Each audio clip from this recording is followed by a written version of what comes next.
ఈ తుఫాను బీభత్సం అన్నది దాదాపుగా చూస్తే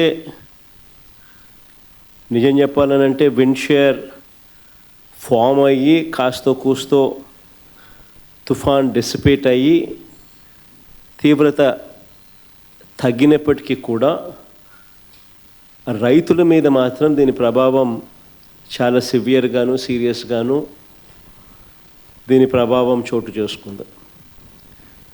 ఎందుకంటే పంట బాగా పొట్టకొచ్చిన సమయంలో జరిగిన కురిసిన ఈ వర్షాల వల్ల పంట నేల ఒరిగింది. ఆ నేల ఒరిగిన ఆ పంటను నీళ్ళల్లో తడవడం వల్ల మళ్ళీ అది పైకి లేయడం అన్నది కూడా కష్టమైన పరిస్థితుల మధ్య, తాళ్ళు ఎక్కువ వచ్చే పరిస్థితుల మధ్య దిగుబడి తీవ్రంగా తగ్గే పరిస్థితి వల్ల రైతు తీవ్రంగా నష్టపోయిన పరిస్థితులు ఎక్కువగా కనిపిస్తూ ఉన్నాయి. శ్రీకాకుళం నుంచి మొదలెడితే దాదాపుగా నెల్లూరు దాకా కూడా, ఇంకా నెల్లూరు నుంచి కూడా కాస్త ముందుకు కూడా ఈ ప్రభావం కనిపిస్తూ ఉంది. కర్నూలు, కడప, అన్నమయ్య జిల్లాలు, చిత్తూరు జిల్లా, ఉమ్మడి చిత్తూరు జిల్లాలో కూడా, కర్నూలు నెల్లూరు ప్రాంతంలో కూడా ఈ ప్రభావం కూడా కనిపించింది. దాదాపుగా 25 జిల్లాల పరిధిలో, 396 మండలాల పరిధిలో, 3320 గ్రామాల పరిధిలో దీని ప్రభావం కనిపించింది. ఇలాంటి పరిస్థితుల్లో రైతులకు మనం తోడుగా నిలబడాల్సిన అవసరం చాలా ఉంది. దాదాపుగా ఉజ్జాయింపుగా లెక్కల ప్రకారము, మనకున్న సమాచారం ప్రకారం దాదాపుగా 15 లక్షల ఎకరాల మీద దీని ప్రభావం పడుతూ ఉంది. దాదాపుగా ఇందులో 11 లక్షల ఎకరాలు వరి మీదనే ప్రభావం పడుతూ ఉంది. 39 లక్షల ఎకరాలలో మామూలుగా వరి సాగయ్యే పరిస్థితి ఉంటే అందులో దాదాపుగా 11 లక్షల ఎకరాలలో దీని ప్రభావం పడుతూ ఉన్న పరిస్థితులు కనపడుతూ ఉంది. దాదాపుగా 1,15,000 ఎకరాలకు సంబంధించి పత్తి, దాదాపుగా మరో 1,15,000 ఎకరాలకు సంబంధించి వేరుశనగ, మరో 2 లక్షల ఎకరాలకు సంబంధించిన మొక్కజొన్న, మరో దాదాపుగా 2 లక్షల ఎకరాలకు సంబంధించిన హార్టికల్చర్ పంటల మీద తీవ్రమైన ప్రభావం, దాదాపుగా 15 లక్షల ఎకరాల మొత్తం మీద తీవ్రమైన ప్రభావం కనిపిస్తూ ఉంది. ఏదేమైనప్పటికీ ఇలాంటి తీవ్రమైన పరిస్థితుల మధ్య మనము కార్యాచరణ అనేది మనం చేయాల్సి ఉంది. ఒకవైపున రైతులకు తోడుగా నిలబడాల్సిన కార్యక్రమం ఒకవైపున ఉంది. ఎన్యూమరేషన్లో రైతులకు అండగా తోడుగా నిలబడాల్సిన కార్యక్రమం ఒకవైపున ఉంది. ఈ కార్యక్రమంలో భాగంగా చంద్రబాబు నాయుడు గారి ఈ హయాంలో రైతులు ఏ రకంగా పోయి ఉన్న పరిస్థితుల మధ్య ఎలా సాగుతూ ఉందనే చూడాలి. ఎందుకనంటే ఇంతకుముందు ఎప్పుడు కూడా ఇలాంటి వరదలు కానీ, తుఫాన్లు కానీ, ఇలాంటివి కరువు కానీ, ఇలాంటి ఏ పరిస్థితి వచ్చినా కూడా మన హయాంలో ప్రతి ఒక్కరికి కూడా ఈ క్రాప్ జరిగేది. ఆర్బీకే వ్యవస్థ అన్నది అప్రమత్తంగా ఉండేది.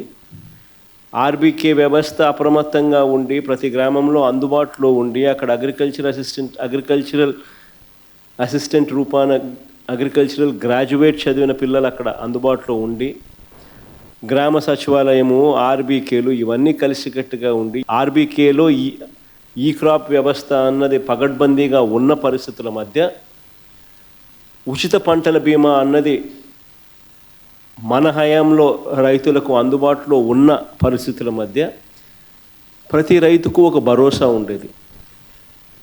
ఆ రోజుల్లో మన హయాంలో దాదాపుగా 85 లక్షల మంది రైతులకు దాదాపుగా 70 లక్షల ఎకరాల పంటకు ఉచిత పంటల బీమా అందుబాటులో ఉండే పరిస్థితి ఉంటే, ఈరోజు కేవలం ఇన్సూరెన్స్ ప్రీమియం కట్టిన వాళ్ళకు మాత్రమే, అంటే కేవలం 19 లక్షల ఎకరాలకు మాత్రమే, 19 లక్షల మంది రైతులకు మాత్రమే, అది కూడా బ్యాంక్ లోన్ అవైల్ చేసుకున్న వాళ్ళకు మాత్రమే ఇప్పుడు ఇన్సూరెన్స్ అవైలబుల్గా ఉన్న పరిస్థితిని మనం చూస్తూ ఉన్నాం. సో మిగిలిన రైతుల పరిస్థితి ఏం కావాలా? దాదాపుగా 85 లక్షల మంది రైతులు, దాదాపుగా 70 లక్షల ఎకరాల పంట మన హయాంలో ఈ క్రాప్ ద్వారా వీళ్ళందరికీ ఉచితంగా పంటల బీమా అందుబాటులో ఉండేది. ఈరోజు ఆ పరిస్థితి పోయి కేవలం బ్యాంకు లోన్లు తీసుకున్న వాళ్ళకు మాత్రమే ఆ లోన్లు ఉన్నాయి కాబట్టి ఆ బ్యాంకర్లు కట్ చేసిన ఇన్సూరెన్స్ సొమ్ము అంటే కేవలం 19 లక్షల మంది రైతులకు మాత్రమే అవైలబుల్, కేవలం 19 లక్షల ఎకరాలకు మాత్రమే అవైలబుల్. ఇలాంటి పరిస్థితుల్లో రైతు తీవ్రంగా నష్టపోయిన పరిస్థితిలో మనం రైతుకు తోడుగా నిలబడాల్సిన అవసరం ఉన్న పరిస్థితి. మరోవైపు చూస్తే ఇన్పుట్ సబ్సిడీ అన్నది ఈ ప్రభుత్వ హయాంలో అసలు వాస్తవం ఏమిటి అని చెప్పి చూస్తే ఈ 16 నెలలకు గాను అసలు ఎంత ఇన్పుట్ సబ్సిడీ ఈ ప్రభుత్వం ఇచ్చింది, ఎంతమంది రైతులకు ఇన్పుట్ సబ్సిడీ ఇచ్చింది అని చెప్పి ఒకసారి గమనిస్తే దాదాపుగా ఈ 16 నెలల్లో ఈ డీప్ డిప్రెషన్స్ కానీ సైక్లోన్స్ కానీ ఇలాంటివి రాష్ట్రంలో పంటలు నష్టపోయిన పరిస్థితులు దాదాపుగా 2024 నుంచి చూస్తే జూన్ నుంచి చూస్తే దాదాపు 16 సార్లు ఉత్పన్నమైనాయి. ఈ 16 సార్లకు సంబంధించి ఎంతమంది రైతులకు ఇన్పుట్ సబ్సిడీ అందింది, ఎంతమంది రైతులకు నష్టపోయిన పరిస్థితుల మధ్య వాళ్ళకు ప్రభుత్వం తోడుగా నిలబడింది అని చెప్పి చూస్తే ఈ ప్రభుత్వం తరపు నుంచి గుండు సున్నా కనిపిస్తుంది.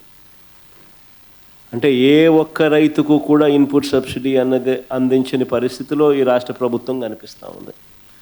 దాదాపుగా వీళ్ళు ఈ క్రాప్ చేయకుండా రైతులను నిర్లక్ష్యం చేసినప్పటికీ కూడా వాళ్ళ దగ్గర ఉన్న వాళ్ళ లెక్కల ప్రకారమే చూసినా కూడా దాదాపుగా 5.5 లక్షల మంది రైతులకు ఇన్పుట్ సబ్సిడీ రూపేణ 600 కోట్లు ఇవ్వాలని అది ఇవ్వకుండా ఎగరగొట్టిన పరిస్థితులు మనం చూస్తూ ఉన్నాం.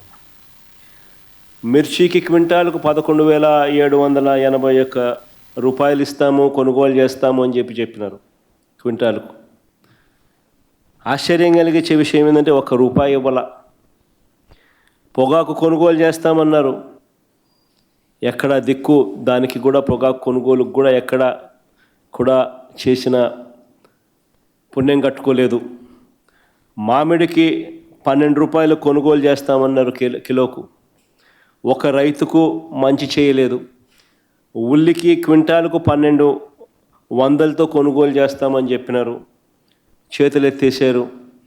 తర్వాత హెక్టారుకు 50,000 ఇస్తామన్నారు, అది ఇచ్చిన పుణ్యం కూడా వీళ్ళు కట్టుకోలేదు ఎప్పుడు. సో అన్ని రకాల కూడా ఈ క్రాప్ అన్నది నీరుగార్చేశారు, ఆర్బీకేలు అన్నది నిర్వీర్యం చేసేశారు. ఇన్పుట్ సబ్సిడీ ఇచ్చే కార్యక్రమాలు పట్టించుకున్న పరిస్థితుల్లో లేవు. ఉచిత పంటల బీమా ఎత్తేసినారు. ఏ పంటకు కూడా గిట్టుబాటు ధరలు రాని పరిస్థితిలో రైతు తీవ్రంగా ఈ 17 నెలలు చంద్రబాబు నాయుడు గారి పాలనలో నష్టపోయిన పరిస్థితులు మనం చూస్తూ ఉన్నాం. ఇవన్నీ మ్యాన్మేడ్ కెలామిటీస్. నిజంగా ఉచిత పంటల బీమా చూస్తే మన హయాంలో అప్పట్లో దాదాపుగా గమనించినట్లయితే మన హయాంలో 7,800 కోట్ల రూపాయలు ఉచిత పంటల బీమా కింద మనమే ప్రభుత్వం తరపునే మనమే రైతులు రూపాయి కట్టాల్సిన పని లేకుండా మనమే ప్రతి ఎకరాకు ఈ క్రాప్ చేసి 54,55,000 మంది రైతులకు తోడుగా నిలబడుతూ దాదాపుగా 7,802 కోట్ల రూపాయలు మనం ఖర్చు చేసి మనం రైతులకు ఇన్సూరెన్స్ సొమ్ము ఇప్పించగలిగాం. ఈరోజు పరిస్థితి ఇంత దారుణంగా ఉంది. ఒకవైపున ఇవన్నీ మ్యాన్మేడ్ తప్పిదాలు ఇన్ని కనిపిస్తూ రైతు తీవ్రంగా నష్టపోయిన పరిస్థితులు ఒకవైపున కనిపిస్తూ ఉండగా, మరోవైపున ఇటువంటి సైక్లోన్ రూపేణ జరిగిన నష్టం, ఇలాంటి సైక్లోన్ రూపేణ జరిగిన నష్టాల మధ్య మనం రైతుకు ఎక్కడ తోడుగా ఉండగలుగుతాము అని అంటే ఎన్యూమరేషన్ అన్నది ప్రభుత్వం చేతులెత్తేసే కార్యక్రమం చేయకుండా ఆ ప్రతి గ్రామంలోనూ కూడా వైఎస్ఆర్సీపీ నష్టం జరిగిన ప్రతి గ్రామంలో కూడా ఎన్యూమరేషన్లో ఏ ఒక్కరికి కూడా నష్టం జరగకోకుండా వాళ్ళ తరపున వాయిస్ ఇవ్వగలగడం, వాళ్ళ తరపున మనం ప్రభుత్వం మీద యుద్ధం చేసైనా సరే వాళ్లకు రైతుల తరపున మనం తోడుగా నిలబడడం, ఇది ఖచ్చితంగా రైతుల తరపున మనం చేయాల్సిన కార్యక్రమం. మీ ప్రాంతాలలో మన కోఆర్డినేటర్లు, అసెంబ్లీ కోఆర్డినేటర్లు ఎక్కడెక్కడే అసెంబ్లీ కోఆర్డినేటర్లు అందరూ కూడా చురుగ్గా పాలుపంచుకుంటూ ఉన్నారు. మనం ఇచ్చిన పిలుపు మేరకు, మీరు కోఆర్డినేట్ చేసిన తీరు మేరకు వీరంతా కూడా పలు కార్యక్రమాలలో ఇప్పటికే అందరూ కూడా పాలుపంచుకునే కార్యక్రమం జరుగుతూ ఉంది. శ్రేణులందరూ కూడా ఈ కార్యక్రమంలో కూడా పాలుపంచుకుంటూ ఉన్నారు. వాళ్ళందరికీ ఒకవైపున అభినందనలు తెలియజేస్తూనే మరోవైపున వాళ్ళందరినీ ఇంకా కాస్త ప్రోత్సహించి ఇంకా మెరుగ్గా వాళ్ళు పాలుపంచుకునే విధంగా, తద్వారా రైతులకు ఇంకా మంచి జరిగే పరిస్థితులు క్రియేట్ కావాలి. కాబట్టి ఆ దిశగా కూడా అడుగులు వేయాల్సిన అవసరం ఉంది. ఏ రైతు కూడా మిగిలిపోకుండా అవస్థపడే పరిస్థితి రాకుండా ఆ రైతుకు తోడుగా ఉండే కార్యక్రమంలో మన వంతు కృషి ఏం చేయాలనో అవన్నీ కూడా గట్టిగా చూసుకునే కార్యక్రమాలు చూసుకుందాం.